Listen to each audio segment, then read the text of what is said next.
I was wiping the front desk when the phone rang. Your asset is about to be called. I froze. I never signed a loan. My son dismissed it. It's just a loan. Mom. 2 hours later. I locked the motel, turned on the camera, and invited them for coffee. When they walked in, I had the forged signature ready. Tonight? I am not asking for pity. I am taking everything back. My name is Marjorie Vale. I am 62 years old, and I own the Cedar Lantern Motel. It is not much. Just a clean, quiet place on the edge of Flagstaff, Arizona. But it is mine. I built my life on solid things. Before this, I was a controller at the Northwind Public Works Authority. I specialized in finding mistakes in concrete and steel budgets. I am good at spotting flaws.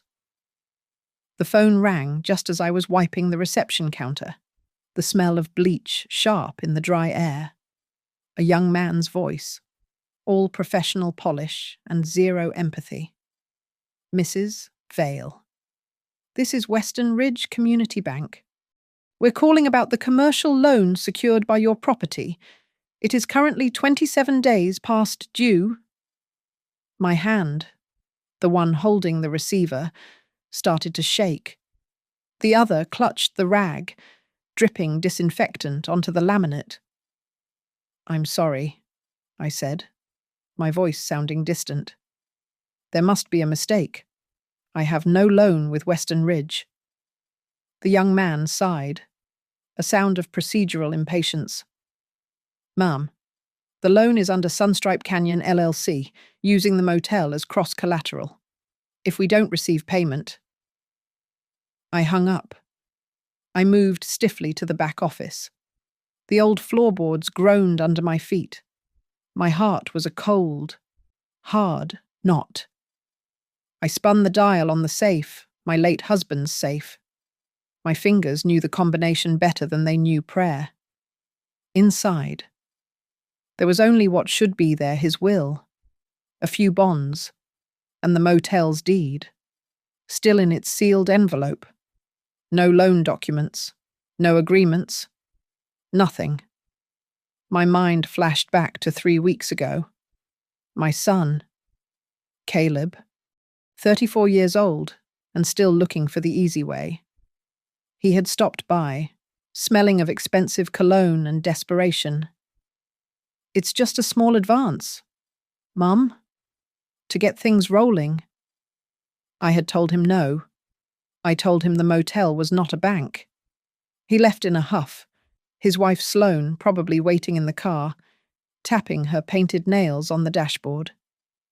I walked back to the front desk. Rita, my new receptionist, looked up from her magazine, concerned. Everything okay, Mrs. Vale? Rita, I said, forcing my voice to stay level.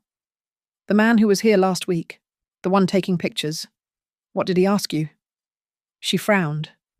Just strange things. He photographed the whole parking lot, the sign, even the laundry room door. He wanted to know if the old meeting room had its own entrance.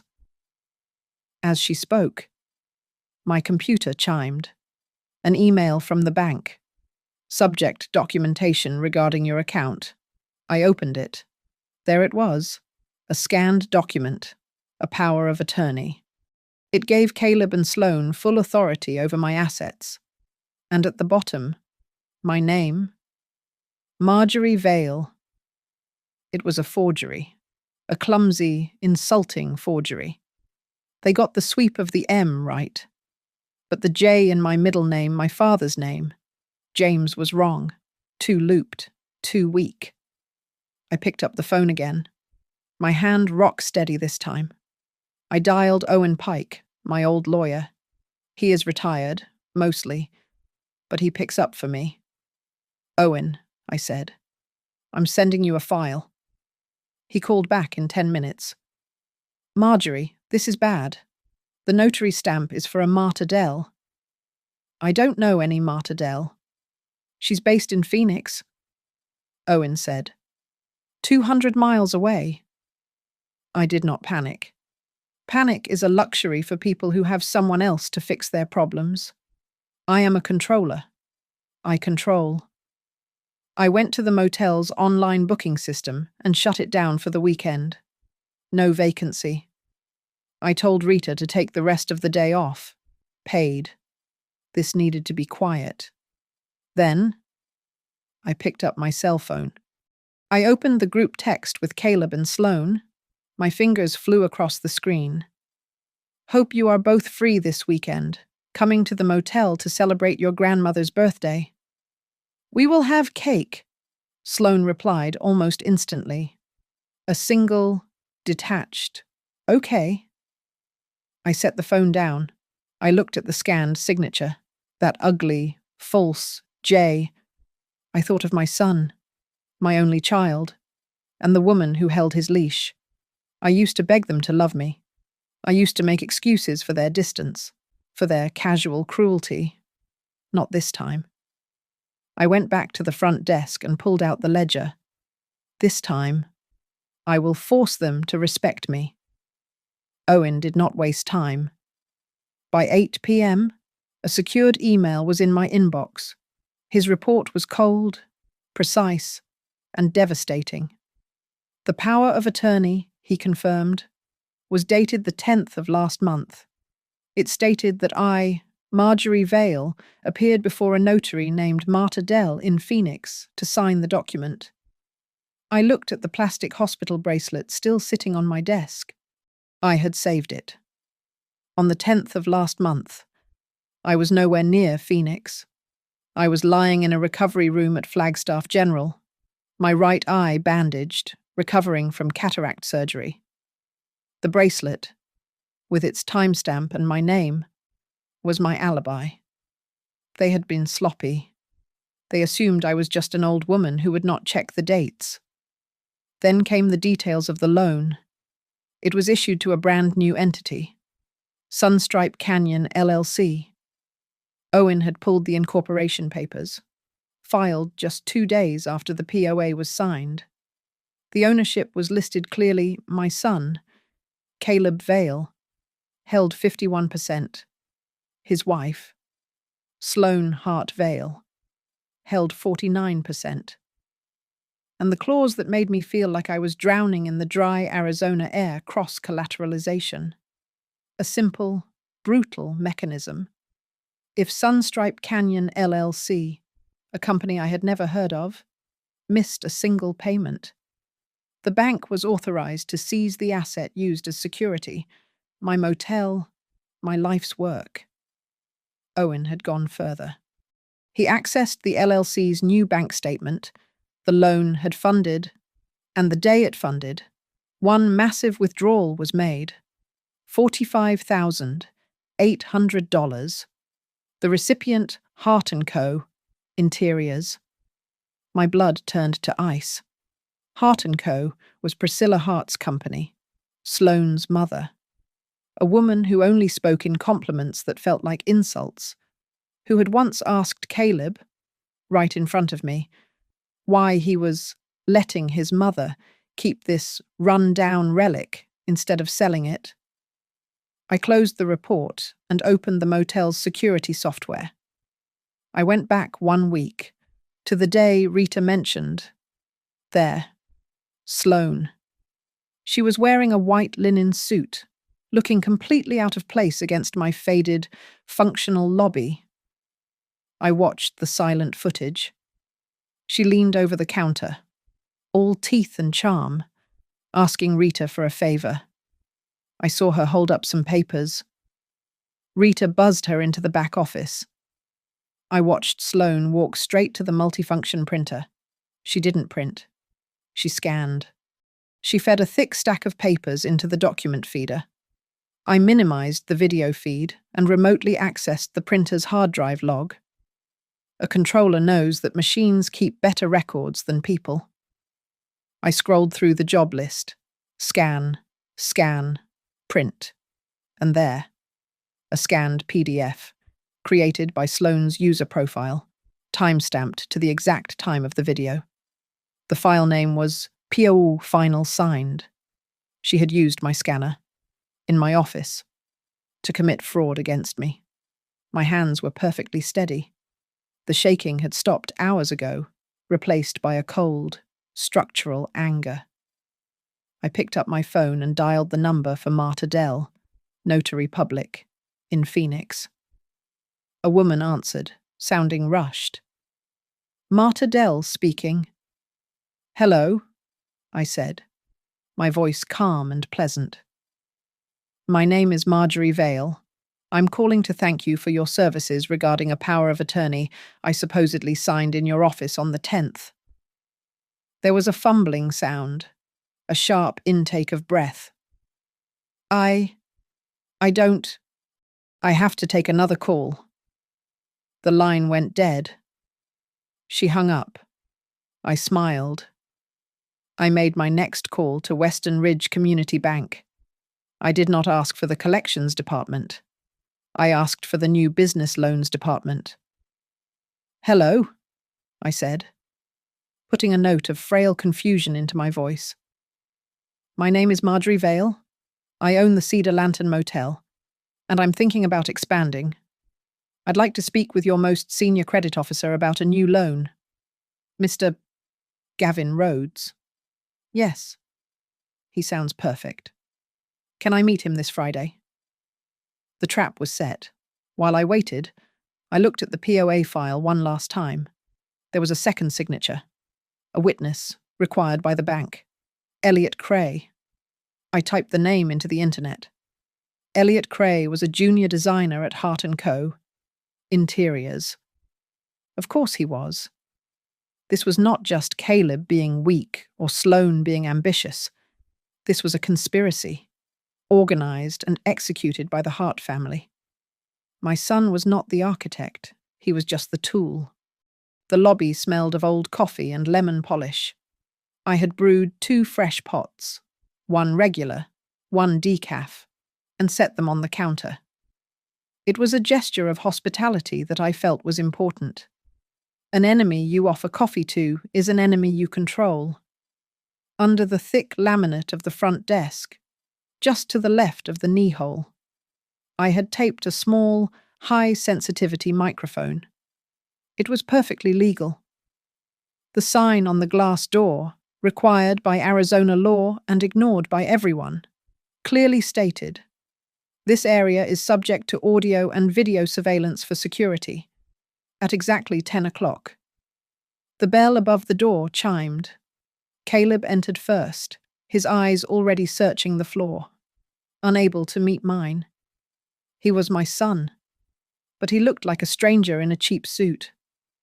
Sloane followed, a sharp contrast in a cream-colored blazer, her phone in her hand like a shield. And behind her, the uninvited guest, Priscilla Hart.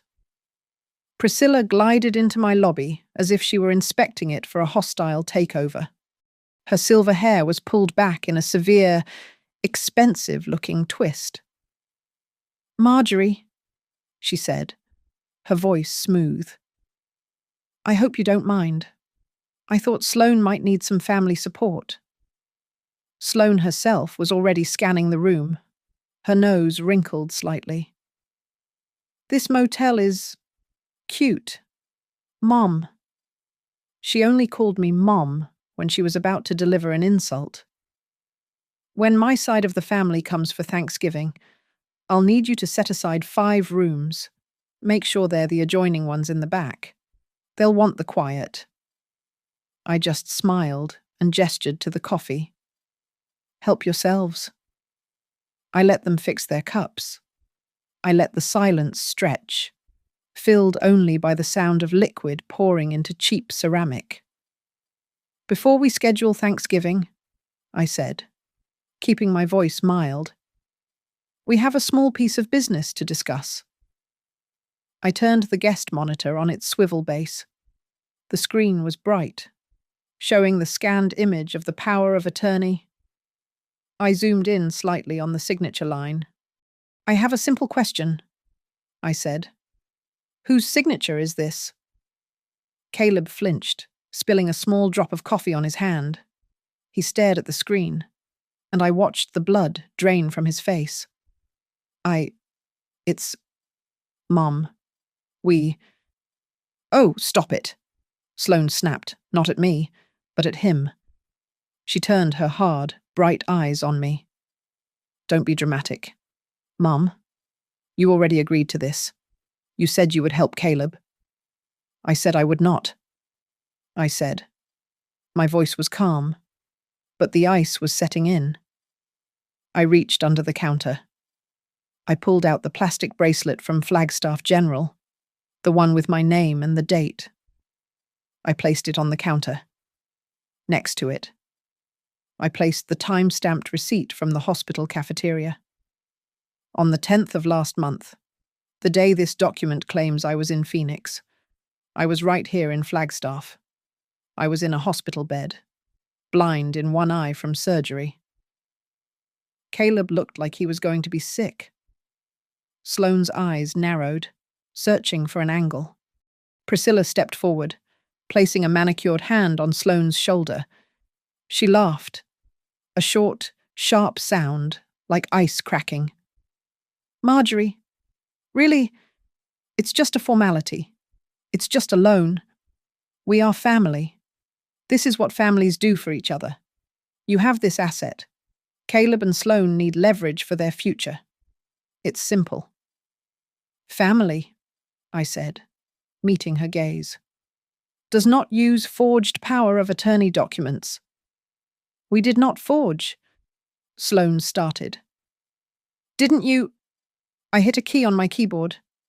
The monitor flickered, the POA vanishing, replaced by the security footage from last week. The lobby, from a different angle. We watched a silent movie. Sloane, in a crisp white suit, charming Rita. Sloane, walking into my back office. Sloane, feeding a thick stack of papers into my scanner. Caleb made a small, wounded sound. Oh, God, Mum, I'm so sorry. Caleb, be quiet. Sloane hissed, her face turning red. This is ridiculous. The bank must have given us the wrong instructions. It was their mistake. They said we needed it, and you weren't answering your phone. You're blowing this all out of proportion. The bank, I repeated. Yes. Their instructions. I glanced at the clock on the wall. 10:15. My appointment was early. You know, you might be right. Sloane, maybe we should ask them. I reached under the counter and pressed the button that buzzed the back office. It was meant to summon Rita, Caleb, Sloane, and Priscilla all turned as the door behind the counter opened. It was not Rita. A man in a sharp, pinstriped suit stepped into the lobby, carrying a leather portfolio. He looked from me to the tense family grouping, his professional smile wavering. Mrs. Vale, he asked, his voice full of false confidence. Gavin Rhodes, from Western Ridge Community Bank. I know I'm a bit early for our 10:30 meeting. You called about consulting on a new loan. I watched Sloane's face. The blood, the anger, the confidence, it all drained away, replaced by the one thing I had not seen on her yet. Pure, cold panic. She finally understood. This was not a celebration. It was an interrogation. Gavin Rhodes looked trapped. The lobby of the Cedar Lantern was clearly not the neutral ground of a bank office he was used to. He kept adjusting his tie, his eyes darting between the security footage still frozen on the monitor and the hostile faces of my family. Mrs. Vale, he began, addressing me but looking at Priscilla. I seem to have walked into a situation. My appointment was about a new loan. Your appointment, Mr. Rhodes, I said, is about an old one. I pointed to the monitor. Sunstripe Canyon LLC, the loan that is 27 days past due. Gavin's professionalism snapped back into place. He was on bank time now. Yes, the Sunstripe loan. It was submitted by the LLC, and the file included a notarized power of attorney, which authorized the use of this property. He gestured vaguely at my lobby, as collateral. And the terms, I asked. He opened his portfolio. All business. The terms are standard. The payment is now 27 days delinquent. Once it hits 30 days, the bank has the right to call the loan. If it's not paid in full within a 10-day window, the debt is typically packaged and sold to a recovery fund. Sold, I repeated, letting the word hang in the air. So this motel, my property, would be seized by a collection agency. That is the procedural outcome, yes, Gavin said, clearly uncomfortable. Priscilla Hart, who had been silent, finally spoke. Her voice was no longer smooth, it was sharp. Mr. Rhodes, I don't know what this little performance is about, but you should know I'll be having a word with Jim. Gavin froze. Jim Allister, your bank's chairman. Priscilla gave a tight, confident smile. He and my husband go way back. He will be very interested to hear how his branch managers treat established families. It was a power play, a soft threat aimed at ending the conversation. But Gavin Rhodes was a credit officer, not just a manager. His primary loyalty was not to Jim Allister. It was to the bank's bottom line and its risk profile. Gavin's expression hardened almost imperceptibly. Of course, Mrs. Hart. We value all our relationships. However, he said, turning his gaze on the POA scan, I must admit, this file was already on my desk. It was flagged. Sloane snapped to attention.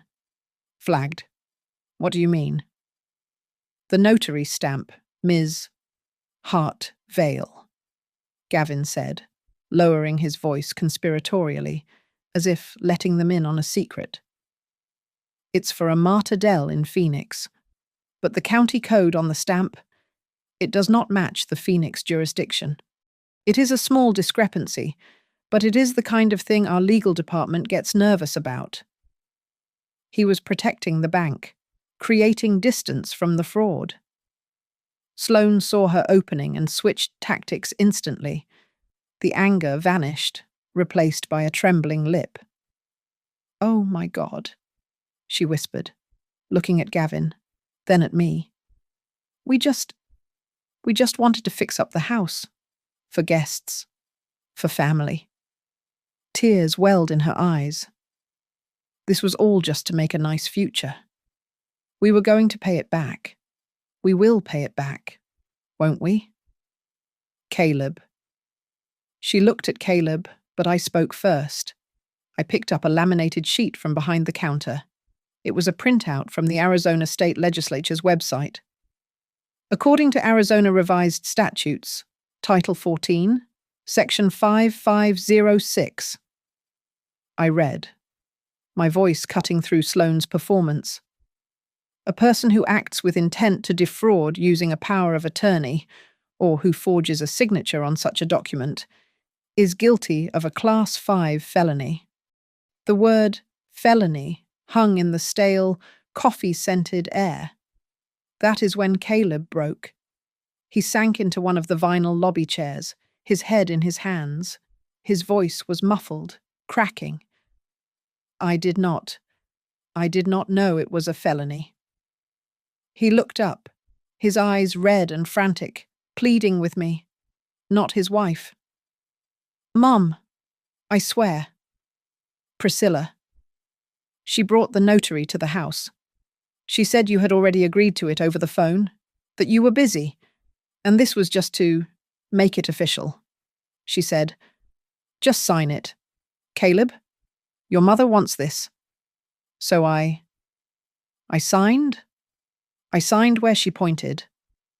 Silence. Even Priscilla looked momentarily stunned by the totality of his confession. Sloane recovered first. Her victimhood evaporated, replaced by a pure, venomous rage directed at me. And what if he did? She shrieked. What did you expect? You forced us. If you had not been clinging to this shrine, this monument to Dad, we would not have had to find another way. You are holding us back, holding him back, with this pathetic, run-down building. I looked at her. I had seen this coming. The blame, the recasting of their crime as my fault. The motel is not a shrine, I said, my voice quiet, but it cut through the room. It is a boundary. Gavin Rhodes, who looked like he would rather be anywhere else on earth, finally stepped in. He clearly saw this as a messy, emotional family dispute, not the calculated fraud it was. Look, he said, closing his portfolio with a decisive snap. This is obviously a very complicated family matter. The bank has no wish to be in the middle of it. The notary discrepancy is enough for me to act. I am placing a 72-hour administrative hold on this account. I will personally reach out to this Marta Dell to verify her signature. Priscilla and Sloane visibly relaxed. 72 hours was a win. It was time. Time to call Jim Allister. Time to get their stories straight. Time to pressure Caleb back into line. They looked at me, expecting me to plead, to beg for more time, to fall apart. I just smiled. 72 hours was all I needed. The moment they left, Priscilla steering a shell-shocked Sloane by the elbow, I was on the phone with Owen. They think they bought 72 hours, I said. They bought nothing. Owen's voice was gravel, reassuring. Gavin Rhodes is protecting the bank, not them. He just gave us our window. Owen was a scalpel. He guided me through the next hour with brutal efficiency. I did not act like a grieving mother. I acted like a controller. I e-filed an immediate petition for a temporary restraining order, naming Sunstripe Canyon LLC and Western Ridge Bank. I attached the scanned hospital bracelet, the surgery bill, and my sworn affidavit that I was in Flagstaff, not Phoenix. The TRO would freeze the account and legally prevent the bank from selling or transferring the debt. But Gavin Rhodes had given me more than a time limit. He had given me a hint. Flagged. Discrepancy. Nervous legal department. He was signalling. I called his direct line. Mr. Rhodes, I said, my voice all business, no emotion. You mentioned the bank sells these debts to recovery funds. Does the bank ever sell participation in these debts internally before they go to public auction? There was a long pause. On occasion, he said carefully, for interested parties, it can mitigate the bank's losses. I am an interested party. I have an emergency fund. I want to buy a piece of my own debt. It was a cold, insane move. But by 3 p.m., I had liquidated a fund I had not touched in a decade and purchased 30% of the Sunstripe loan. It was a terrible investment, and it was the smartest money I had ever spent. While the wire transfer was pending, I made another call to Donna, an old friend from my Northwind days who now worked at the county recorder's office. Donna, I need a favor. I need you to look at a lien filing. It's urgent. I gave her the Sunstripe name. She called back in 20 minutes. Marge, she said, this is sloppy, really sloppy. The filing was rushed. They got the street address right, but the parcel number, it's off by 1 digit. They put a lien on the empty lot next door, not the motel. A fatal flaw, a legal loophole. The entire lien was technically invalid. Now I had the ammunition. Owen drafted the letters. Formal. notarized by a real notary notices of POA revocation. We sent them via certified mail to the bank, to Marta Dell's listed address, and to Priscilla Hart's office. He also filed the official complaint against Marta Dell with the Arizona Secretary of State. I called Gavin Rhodes one last time. "Mr. Rhodes," I said, "your 72-hour hold is generous, but I'd like to resolve this sooner. I want a meeting on Monday morning at your branch. I want you there. I want my lawyer there. And I want you to compel Marta Dell to be there to verify her signature in person." Gavin agreed instantly. He wanted this problem off his desk. That night, I called a locksmith. He installed a new, intelligent safe in the back office. The next morning, I drove to a different bank, and I moved the motel's original deed, my late husband's will, and every real title I owned into a safety deposit box. The new safe in my office now held only copies. I had one more move. Owen gave me the name of the bank's chief compliance officer, their internal investigator. I created a new, anonymous email account. Subject: fraudulent loan activity. Branch 401. I did not identify myself. I just laid out the facts, the forged POU, the mismatched county stamp, the involvement of Hart & Co., Interiors. I mentioned that a meeting was scheduled for Monday morning. I suggested they might want to have an internal auditor present. I knew they would be there.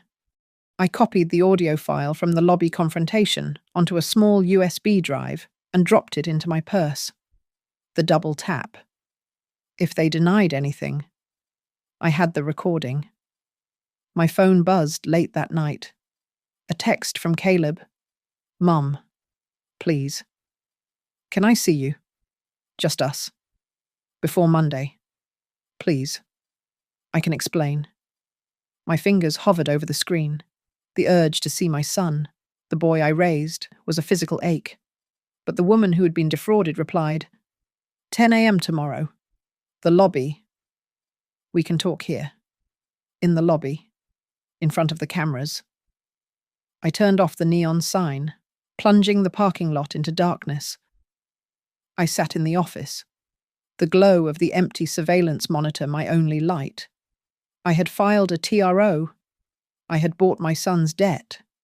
I had set a trap for his wife, his mother-in-law, and a crooked notary. And I had just told my son he could only speak to me under surveillance.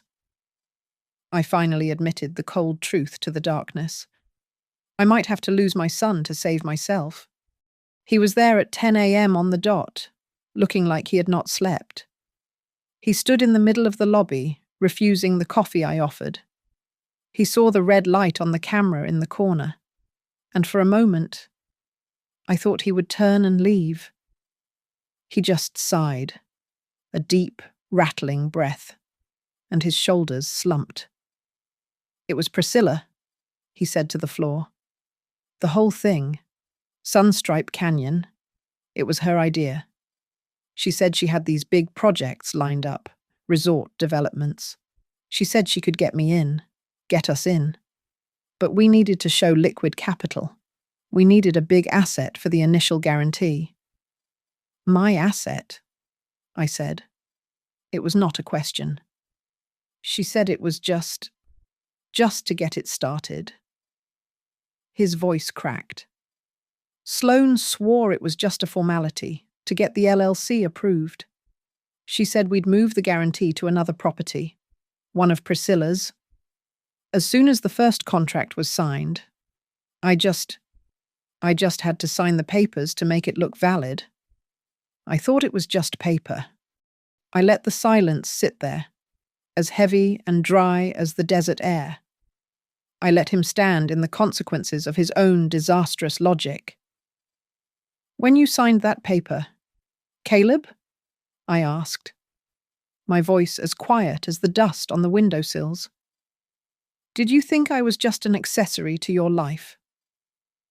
A line item you could leverage and move around, like an old piece of furniture. That is what broke him. Not the fraud, not the felony. The shame. He stumbled into one of the chairs and finally, at 34 years old, my son cried. He cried like a child, deep, racking sobs that shook his entire body. I don't know, he choked out, his face in his hands. I don't know how to think anymore. Everything? Everything is about the heart rules, how it looks, what it's worth, what we're owed. If I don't agree, I'm a failure. I'm not a good husband. I did not move to comfort him. I was watching the front door. The bell chimed. Sloane. She stopped dead, her face a mask of disbelief. She saw Caleb, collapsed in on himself, weeping in my lobby. Her first instinct was not comfort. It was rage. Oh my God. Caleb. She spat. Are you kidding me? Crying right now. She stalked toward him, her heels clicking on the tile. This is what she does. She makes you weak. Get up. You have no ambition, no spine. Sloane, please, he whispered. No, I am trying to build a life for us. And you are in here, crying to your mother. The bell chimed again. Priscilla Hart, looking rested and powerful, a large leather purse on her arm. She surveyed the scene me, cold, Sloane, furious, Caleb, broken. She smiled, as if this was exactly what she expected. All right, Priscilla said, her voice dripping with condescension.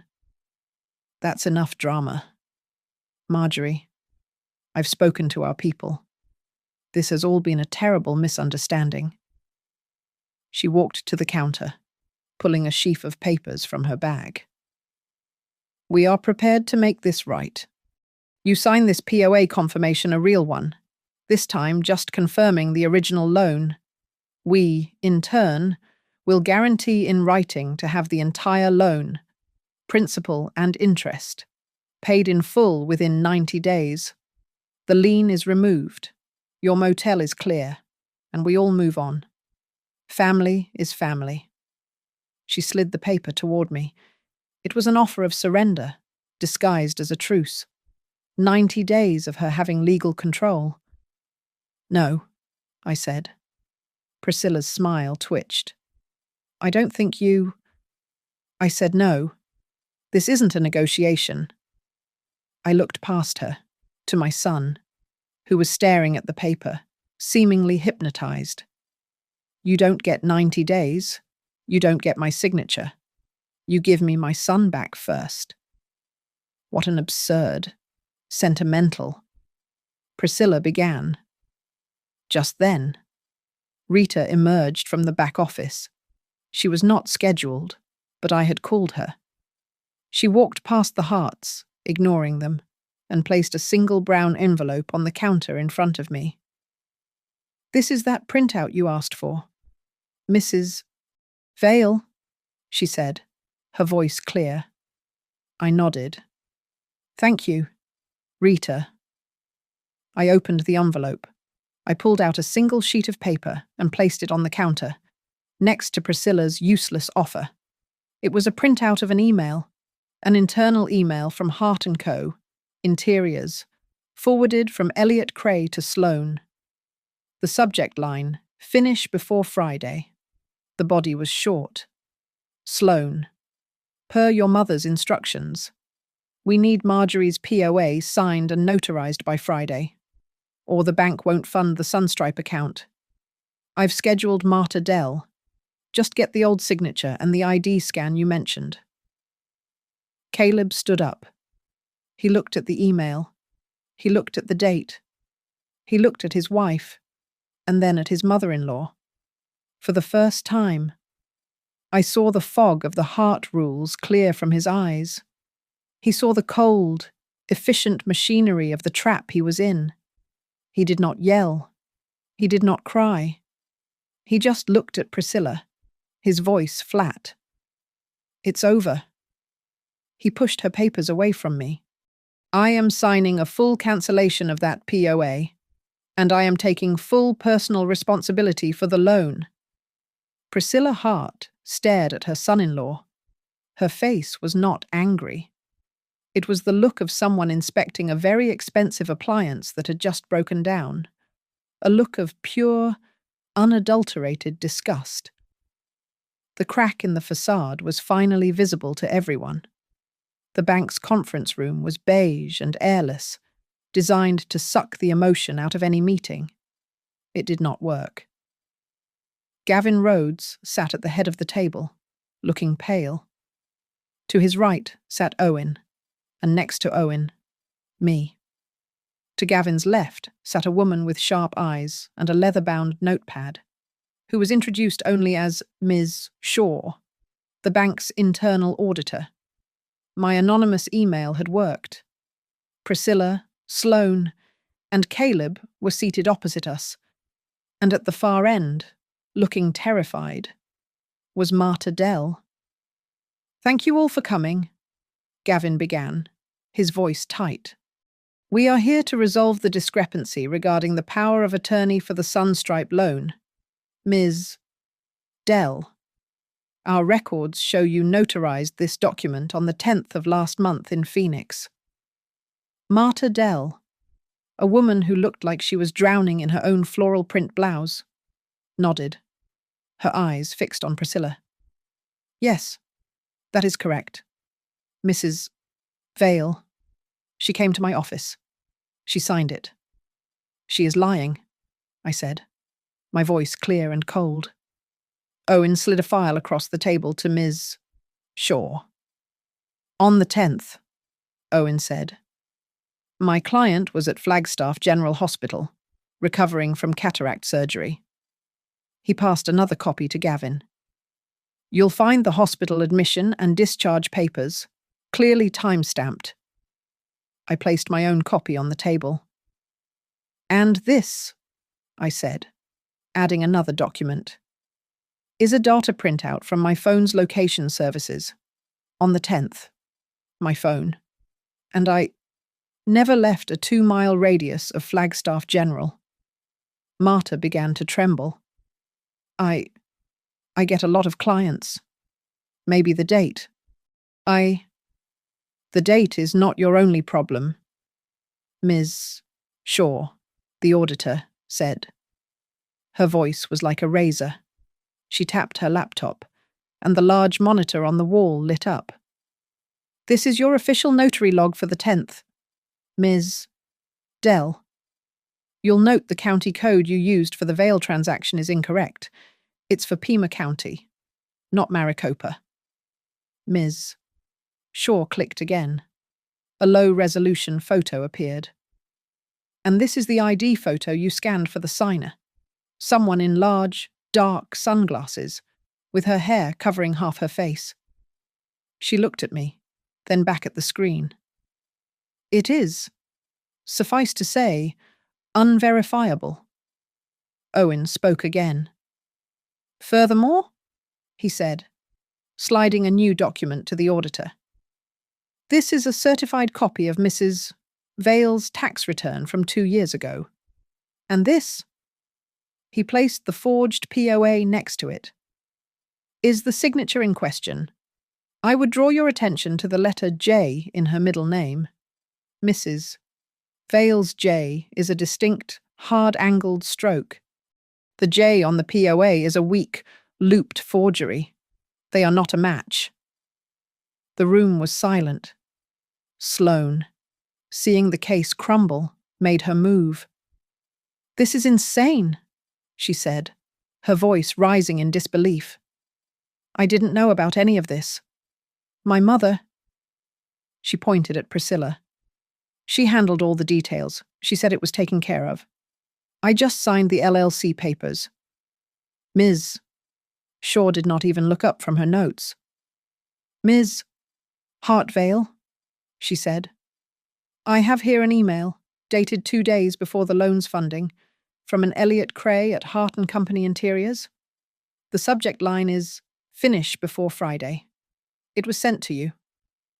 The auditor's eyes lifted, cold and direct. It reads, and I quote, Sloane, per your mother's instructions. We need Marjorie's POA signed and notarized by Friday, or the bank won't fund the Sunstripe account. I've scheduled Marta Dell. Just get the old signature and the ID scan you mentioned. You were, in fact, copied on the arrangement. Sloane went white. All eyes turned to Marta Dell. She was openly weeping now, pulling tissues from her purse. I did not mean. Priscilla. She looked at the older woman, her voice a desperate plea. You said it was just a family convenience. She turned to Ms. Shaw. She paid me in cash. She said her mother-in-law was frail and couldn't travel, and it was just to get the loan done. She paid me $500. Gavin Rhodes slapped his portfolio shut. The sound was like a gunshot in the small room. That is enough, he said, his face rigid with anger. The bank is immediately suspending all collection activity on this loan. The power of attorney is null and void, and the lien on Mrs. Vale's property is invalid due to the parcel error and this fraud. He glared at Marta. We will be referring this matter to the Attorney General's Office for Criminal Investigation. Priscilla Hart, who had sat silent and imperious through the entire proceeding, finally moved. She reached for her phone. This is a joke. I am calling Jim Allister. He'll have your job for this. Mr. Rhodes. I wouldn't, Ms. Shaw said. She reached into her own portfolio and pulled out a crisp, folded document. She slid it across the table. It landed in front of Priscilla. That, Ms. Shaw said, is a formal notice of investigation from this bank's compliance department. It names you, Hart and Company Interiors, and Sunstripe LLC. While you're calling Jim, you might want to mention it. It freezes all your accounts with us, pending the outcome of the criminal probe. Priscilla's hand, the one reaching for her phone, stopped. Caleb, who had been sitting as still as stone, finally spoke. He looked at me, his face a ruin of shame. I accept full civil responsibility for the loan. The original amount, I'll pay it. I looked at my son, a man I barely recognized, and a boy I knew all too well. Responsibility, I said, my voice flat, starts with independence. Gavin Rhodes looked relieved, despite the impending legal mess. Given the invalidity of the POA and the lien, he said, addressing Ms. Shaw and Owen, the bank will simply remove the encumbrance and pursue— Not so fast, Mr. Rhodes, I said. Everyone looked at me, even Owen. I believe we still need to discuss the restructuring of the Sunstripe loan. I continued. Gavin frowned. Mrs. Vale, you're the victim. You're free of this. The bank will handle the defaulted. I am also, I said, a creditor. On Friday afternoon, I purchased 30% of the debt participation in Sunstripe Canyon LLC. I own a third of this loan. And as a ranking creditor, I have a say in the restructuring. The silence in the room was absolute. Priscilla's head snapped up. Gavin looked like I had physically slapped him. Ms. Shaw, the auditor, actually allowed herself a thin smile. Here is my proposal, I said, my voice as neutral as the beige walls. 1.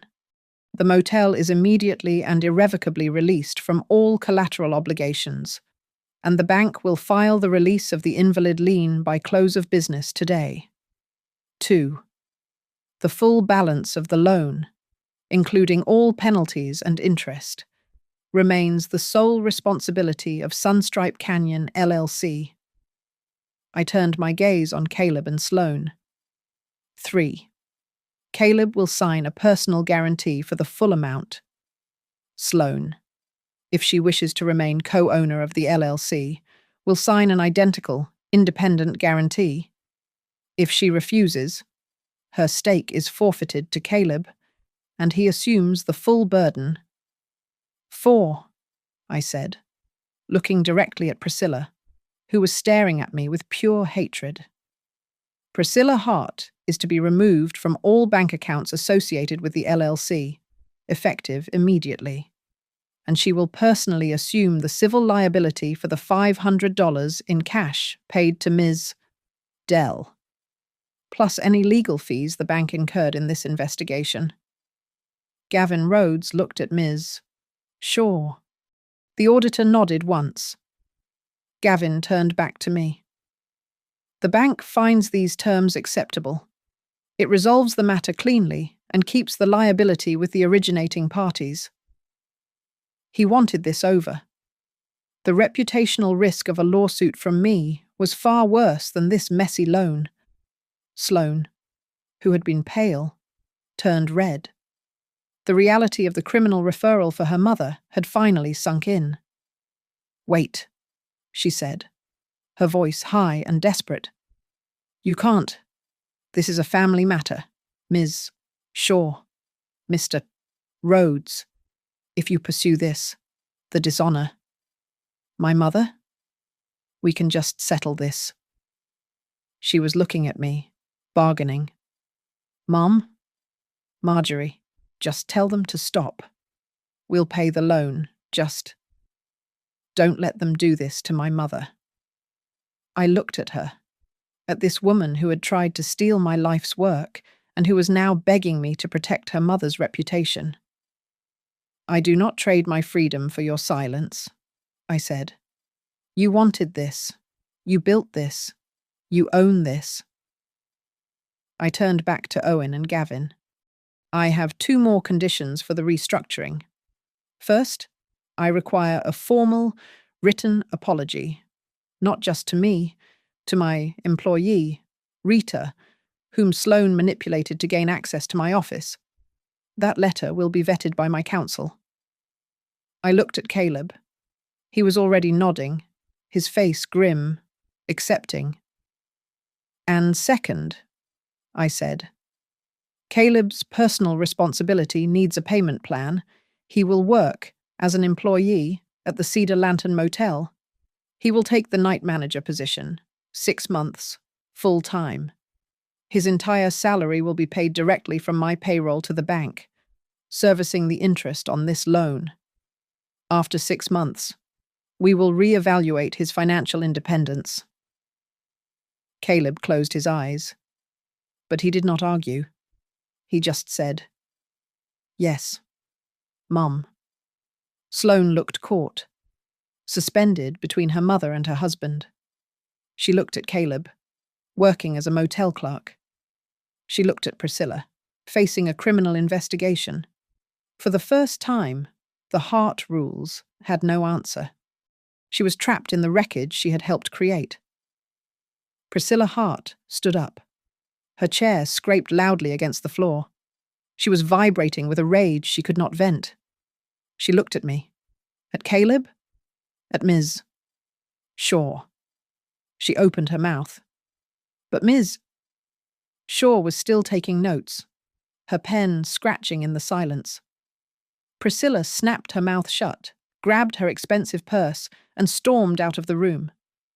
She did not slam the door, but the force of her exit sucked the air out with her. She had been silenced. Caleb's first shift started at 11 p.m. It was not a shift for a man who had only ever worked in sterile offices, shuffling papers for his mother-in-law. This was the night audit at a motel on the edge of Flagstaff. It was real. By 1 a.m., the water heater for the West Wing had failed. By 2 a.m., a guest from room 7, drunk on cheap whiskey, was trying to pick a fight with the vending machine.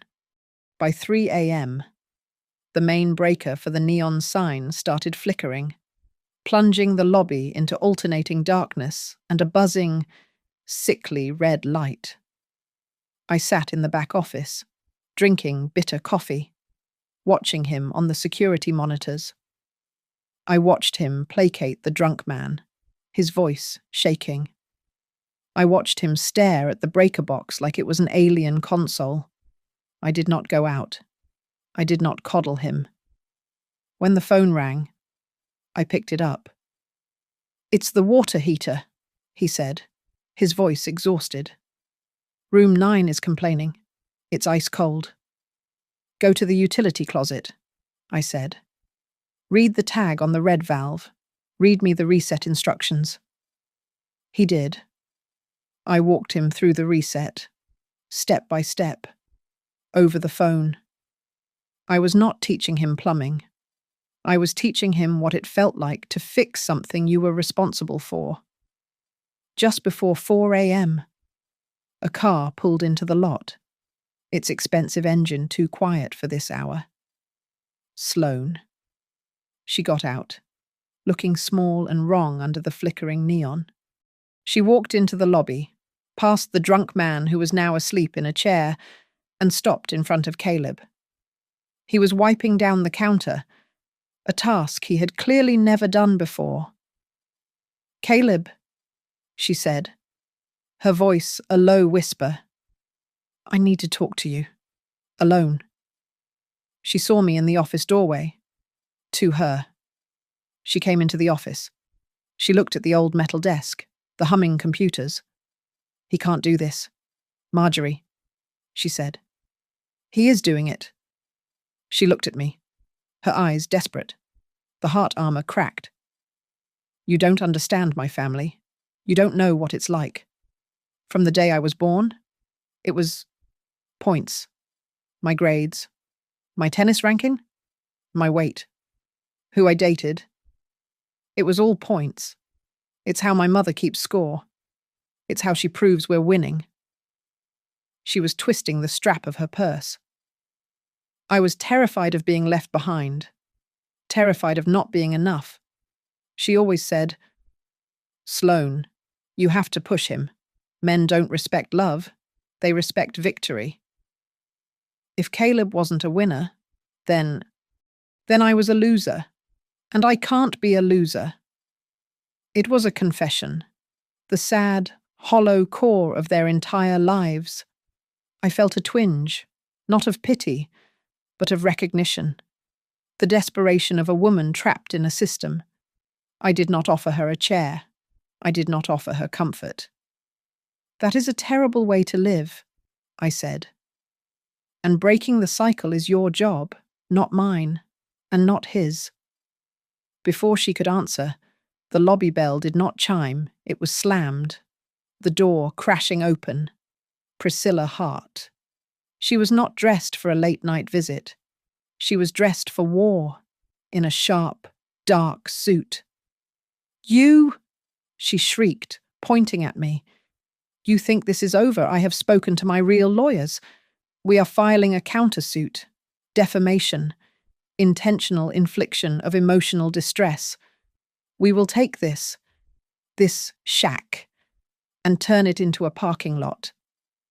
Rita, who I had asked to stay in the back with me, stepped calmly into the doorway. "Ma'am," she said, her voice polite. "I need to remind you that you are in a private establishment." She pointed to the small, clear sign on the door Priscilla had just burst through. "This entire area is under video and audio surveillance." Priscilla waved her hand dismissively. "I don't care about your stupid sign. You think a recording scares me." Her voice rose, raw and uncontrolled. "I did what I had to do. I arranged the notary to make it fast. I got the loan. That's what winners do. We don't wait for permission from old women in roadside motels." It was all there, the full confession, echoing in the quiet lobby, caught by the high-sensitivity microphone. "That's enough. Priscilla." A man's voice said, "Caleb." He had come out of the utility closet. He was dirty with rust, and his hair was matted with sweat. But he was standing tall. He stepped between Priscilla and me. He did not touch her. He just stood there. A wall. "You are not yelling at my mother," he said. "Not here. Not ever again." Priscilla looked at him as if he had just grown a second head. She looked at him, then at Sloane, then at me. Her face contorted. You weak. Ungrateful." "I'm calling the police," Rita said calmly, already dialing. "We have a guest disturbing the peace." 10 minutes later, 2 Flagstaff police officers were in my lobby. It was quiet. Priscilla tried to pull the prominent citizen card, but the officers were unimpressed by a woman in a suit yelling at 4 in the morning. "Ma'am," the older officer said, his voice flat. "You need to leave the property. Now. Or we will arrest you for trespassing." Priscilla was forced to walk out of my lobby, past the drunk man, past the flickering sign, under the escort of a police officer. Sloane had not moved. She stood by the office door, silent. She watched her mother, the woman who defined victory, the woman who kept score, be treated like common trash. She watched her be invited to leave, and she did not say a word. The first, deepest crack in the foundation. The statue was, at last, beginning to fall. Monday morning, the beige bank conference room again, but the air was sharp, sterile. Ms. Shaw, the auditor, sat where Gavin had at the head of the table. "Good morning," Ms. Shaw began, her voice crisp. She opened a file. "Our preliminary investigation is complete. The evidence of serial forgery, confirmed by Ms. Dell's testimony, and the clear conspiracy involving Hart and Company Interiors means this is no longer just a compliance issue. We are formally referring our findings to the State Prosecutor's Office for criminal investigation." Priscilla was rigid. Sloane looked ill. Gavin Rhodes, now looking like a spectator at his own execution, spoke. "Operationally, the bank's position is this: the POA and the lien are void. Mrs. Vale's property is, of course, entirely unencumbered. The bank will pursue Sunstripe Canyon LLC for the full defaulted amount. However, as the loan is toxic, the bank's standard procedure is to sell the remaining 70% of the debt to a third-party recovery fund immediately." "That will not be necessary, Mr. Rhodes," I said. The room went silent. I slid a final, plain white envelope across the table to Gavin. He opened it. His eyes scanned the document, and I watched the last bit of colour drain from his face. "On Friday afternoon," I said, "I finalised the purchase of the remaining 70% of this loan. I bought it from your internal recovery pool." I let my voice carry in the small, dead air. "The bank is out. I am the sole creditor. Sunstripe Canyon owes the full amount, principal and interest, to me." I looked at Priscilla. Her face was grey. The mask of superiority, the armour of influence, had shattered. She understood. The game was not just over. The board had been flipped. I was no longer the asset. I was the bank. "So, here is the new arrangement," I said, turning my gaze to Caleb and Sloane. "You have 2 choices. Option 1. You will sign a full, notarized cancellation of the original. Fraudulent POA. You will sign a legal admission of civil fraud and misrepresentation. You will sign a new, restructured loan agreement, personally guaranteed by both of you, with a payment plan I dictate, monitored by an independent trustee. And you will do it now." "Or," I said, Option 2. You refuse, and I, as the supreme creditor, will call your loan.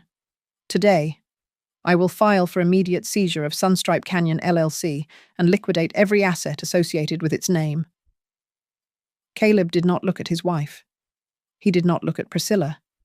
He looked at me. And for the first time, I saw the man I had been waiting for. I accept, he said. His voice was not shaky. It was resolved. Owen slid the stack of papers across the table. Caleb signed, his hand firm. Sloane was trembling, her eyes wide with panic. She looked at her mother, but Priscilla was staring, mute, at the legal notice in front of her. Sloane looked at Caleb, who had already pushed the signed documents away. She was completely, totally alone. Her hand was shaking so badly she could barely hold the pen, but she signed. Owen slid one more sheet. The addendum, he said. A formal binding agreement. It includes a written apology to Rita and the motel staff, to be posted publicly in the lobby, and a permanent no contact, no pressure clause. You will not contact Mrs. Vale or her staff about this matter again. Sloane signed. Priscilla finally snapped.